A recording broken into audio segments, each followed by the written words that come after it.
Let's now get into business news. President Uhuru Kenyatta advised those who can work from home to work from home, seeking to restrict movement following confirmed cases of the coronavirus. Started by telling people to wash their hands with soap and water or use a sanitizer.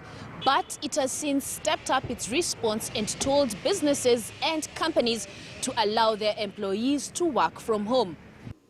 Empty desks and less than a handful of essential employees. The directive all too clear at Minet Insurance. So for some businesses in Kenya, the way in my own opinion, I think it will be fairly difficult because then they rely on so many other people who may not be able to provide a satisfactory level of service or raw materials, for instance, or contact with their clients to still sustain a certain percentage, acceptable percentage of business going forward. So who can and can't work from home? Well, it is so much easier for technology companies and some government offices, but difficult for industries like healthcare, manufacturing and retail.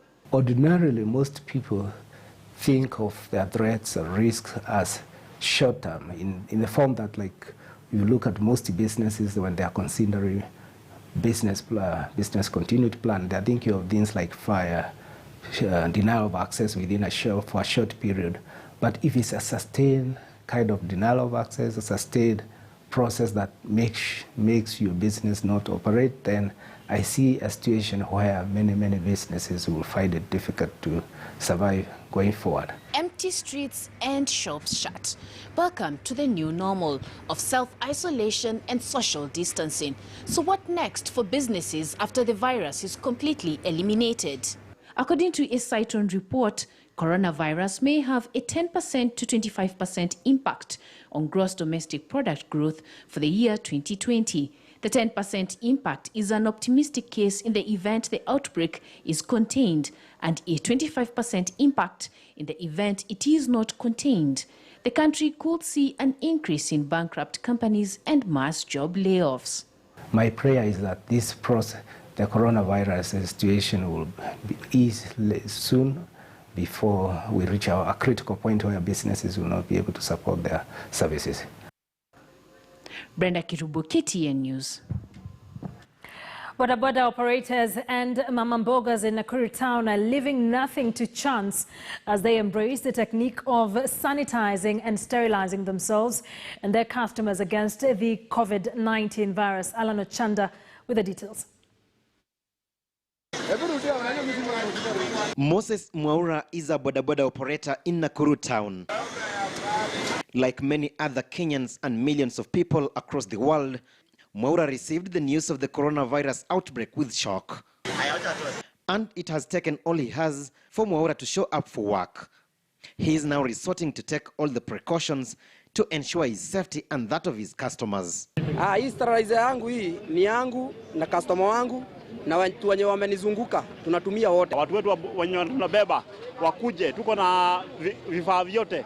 Anakuja na mmwagia na yeye anamwaga kiosha, akinipatia pesa tena anachukua, tukimaliza kupatiana pesa tena namuosha, anaenda akiwa salama. Even with all the measures being taken, the business has faced one of the toughest times this past week, and Mwaura is unsure how it will fare on in the wake of the coronavirus pandemic. Sentiments shared by his colleagues.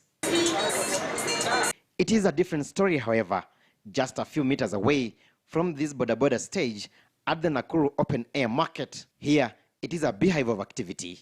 At this Nakuru Open Air Market, such improvisation is key, with such big super drums filled with water stationed at each of the 4 entrances and exits, with everyone required to wash his or her hands regularly, with the hope that cleanliness will keep the virus away.